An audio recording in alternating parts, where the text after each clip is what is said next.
তো WWE live ইভেন্টের ভিতরে মনে করেন অনেক কিছুই হয়, তার ভিতরে হয়েছে আর কি কোডি রোডস এই পর্যন্ত যতগুলো সুপারস্টারে কান্দে নিছে তাদের নামগুলো আমি আপনাদেরকে বলি যে কোডি রোডের মানে যে শক্তি আসলে কতটুকু আর কি। তো এটার ভিতরে মনে করেন প্রথমেই তার কাঁধে নিছিল ব্রন স্ট্রোম্যান রে, অনেক ওজন কিন্তু ব্রন স্ট্রোম্যানের। তো এটার কাঁধে নিছিল, এরপরে নিছে র্যান্ডি অর্টেন রে, তারপরে জিকা ফাতো রে, তারপরে ডেন হাউজেন রে, তারপরে ডাব্লিউডাব্লিউ ক্যামেরাম্যান একজন আছে এসটিইউ এর নাম, এরও কান্দে নিছিল। তারপরে সিএম পাঙ্করে নিছে, তারপরেও কান্দে নিছিল ড্রেমিয়ান প্রিস্ট রে। তো এগুলাই ডাব্লিউডাব্লিউ মনে করেন লাইভ ইভেন্টের ভিতরে এরকম মজা চলে থাকে। তো এটার ভিতরেই মনে করেন কোডি রোডের যেই শক্তি আছে শক্তির প্রদর্শন করছে আর কি। তো আমরা এখন একটু নজর দেই সামার স্ল্যামের কার্ডটার উপর। সামার স্ল্যামের কার্ডটা কীরকম লাগতেছে আপনাদের কাছে, যে Roman Reigns versus CM Punk, মানে সিএম পাঙ্ক না, Roman Reigns versus Seth Rollins আর কি। তারপরে Punk versus Cody Rhodes, Liv Morgan versus Iyo sky.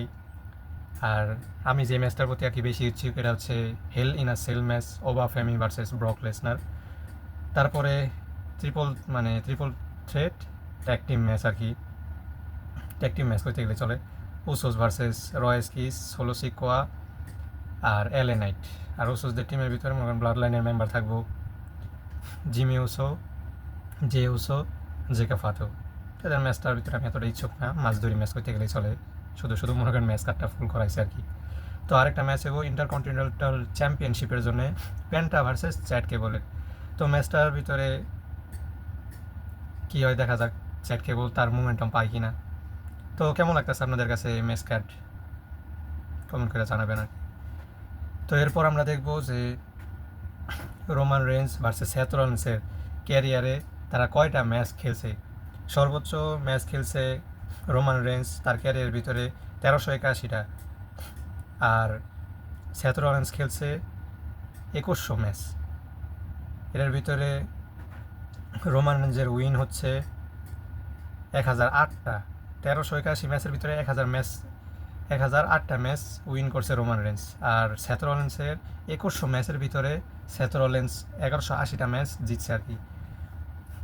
তারপরে রোমান রেঞ্জ এই পর্যন্ত চ্যাম্পিয়ন হয়েছে 7বার, 7 টাইম চ্যাম্পিয়ন, ওয়ার্ল্ড চ্যাম্পিয়ন। আর সেথ রলিন্স হয়েছে 6 টাইম ওয়ার্ল্ড চ্যাম্পিয়ন। আর রাসেলমেনিয়ার ভিতরে রোমান রেঞ্জের মেন ইভেন্টের রেকর্ড হচ্ছে 11, মানে 11বার মেন ইভেন্ট করছে। আর সেথ রলিন্স মেন ইভেন্ট করছে 3বার। তো এটাই তাদের ভিতরে কম্পারিশন, দেখা যাক কে জিতে। তো এরপর আমরা কথা বলবো যে ডাব্লিউডাব্লিউ যে বড় বড় সুপারস্টার আছে 4জন, ডাব্লিউডাব্লিউ যে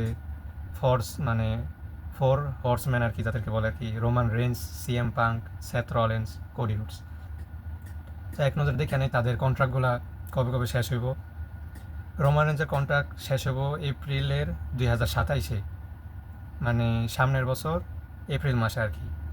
তারপরে সিএম পাঙ্কের কন্ট্রাক্ট শেষ হইব এই নভেম্বরে, 2026-এরই নভেম্বর মাসে সিএম পাঙ্কের কন্ট্রাক্ট শেষ হইব। আর সেথ রলিন্সের কন্ট্রাক্ট শেষ হইব 2027 সালের মে মাসে। আর কোডি রোডসের কন্ট্রাক্ট শেষ হইব 2028 সালের অক্টোবর মাসে। এখন দেখা যাক যে এরপর তারা আবার নিজের কন্ট্রাক্টটা রিনিউ করে কি না।